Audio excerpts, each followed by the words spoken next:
Welcome ladies to yet another session of our Power Women, and today we are with Mrs. Rose Cooray. She is a pioneer in the industry of insurance. She is the chairperson of HNBA Assurance and HNBGI, and today we are here to talk to her and to also understand from her insights that are important to women in the workplace today. Started my career as an assistant lecturer in 1973, and from that position in the university I moved to the central bank, and I served the central bank for 37 years, and I retired from the bank in 2009. During the time I was attached to the central bank, on release from the central bank, I also worked as the Director General, Fiscal Policy and Economic Affairs of the Ministry of Finance for 6 years. During the period I was attached to the ministry, I represented the ministry on a number of boards, government boards, and also at the central bank, I represented the central bank as their nominee in one public-private partnership company. After retirement, I became a director of a number of companies, including HNB Bank, HNB Assurance, HNB Finance, and Ceylon Guardian Investment Trust, as well as Ceylon Guardian Company. So that's my full period working as an economist. Starting at the university, there were a number of lady lecturers in the university. I didn't see a major issue with ladies coming to the top there. And at the central bank too, although at the time we joined, that was in 1974, of a batch of 18 people, there were only 2 ladies, myself and another lady. But thereafter, slowly, I saw the number of ladies joining the central bank getting increased. Now the central bank, I think, has a large number of ladies alongside women. And at the ministry also, I didn't see a big difference in the number of males and females. Quite a number of ladies were heading departments of the ministry and also divisions of ministries. But certainly, as I said, while at the ministry, when I was serving on a number of boards, I found myself the only lady on most of those boards. Even at the time I joined the HNB board, there were only 2 ladies. And other boards also, I find I'm the only lady. Even at HNB Assurance, the number of females we have on both boards is much less than the males. Well, that's a long question. I will first take on the women on board concept. My personal view is that you also referred to a quota for women on boards. I personally don't believe in quotas for women, because I strongly believe vacancies on boards of directors should be filled according to the requirement of that vacancy and the competency of that person you are going to appoint.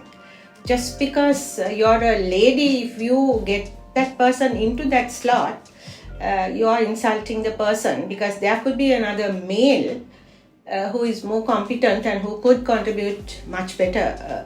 So my main idea is, lady or male, they have to be competent. They should be able to contribute effectively. They have to be on top of what's happening. So as long as you're competent and you can effectively contribute to the institution, that's how I see males and female contribution to any institution. You also asked about females females working, yes, I agree.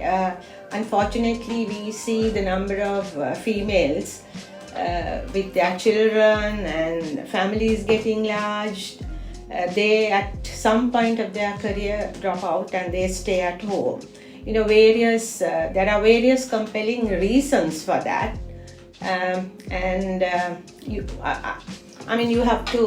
You have to appreciate their stand, because the role of mother comes first to them, and then that you have to respect. But having said that, I know so many ladies in both at the central bank, at the ministry, and various other institutions, especially financial institutions.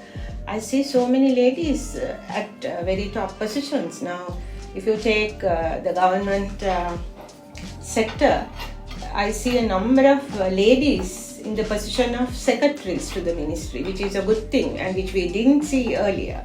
But now we see that improvement. Even in other institutions, to take the banking sector, we have had several number of CEOs, lady CEOs at banks, which we didn't see earlier.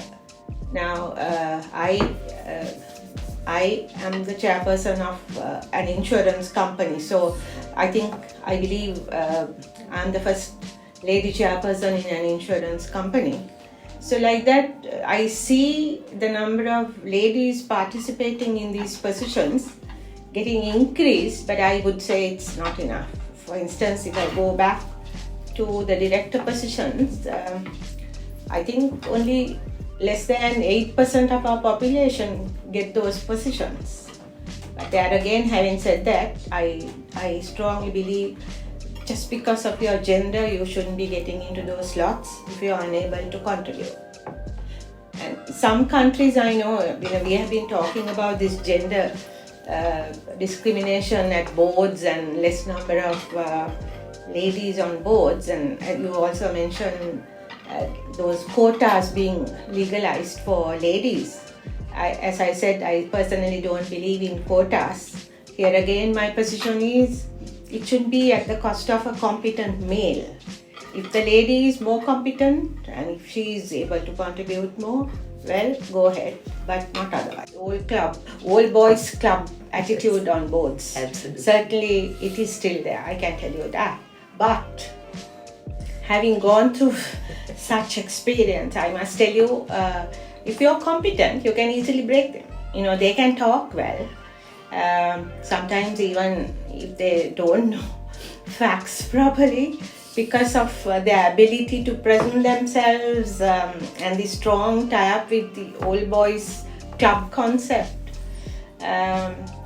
those can be broken if you are on top of the subject, if you have read the papers very well, and you can overrule all that and shine at boards if you're competent. I go back to competency. If you're competent, you can always go back. But having said that, I admit this old boys club concept is still there, and sometimes it's hard to break that. But we should break that. You women have to play a major role in raising a family and looking after the children, because the role of a mother is very important to a growing child. But having said that, once they are grown, I think in order to use their talents and abilities, we should make way for them to join the institutions. Once they are old, we don't have such opportunities in this country to join a regular, especially government jobs with their age. But the private sector should recognize their abilities and make a way for them to join even in their late 50s or whatever the age is. That facility I don't see in this country. I start from the background that women are strong. I would say stronger. So on that background, we should make up our minds not to give up. Whatever the challenge is, here again, if you work hard and if you do your job well, there's no reason you have to be frightened of the other gender. You do your job You do an honest job, you work hard, you contribute, you give your best. That's the way forward. Nothing else. And of course, you have to be honest. Honesty is very important, along with competency, ability, hard work, all that, commitment. Honesty has to be there.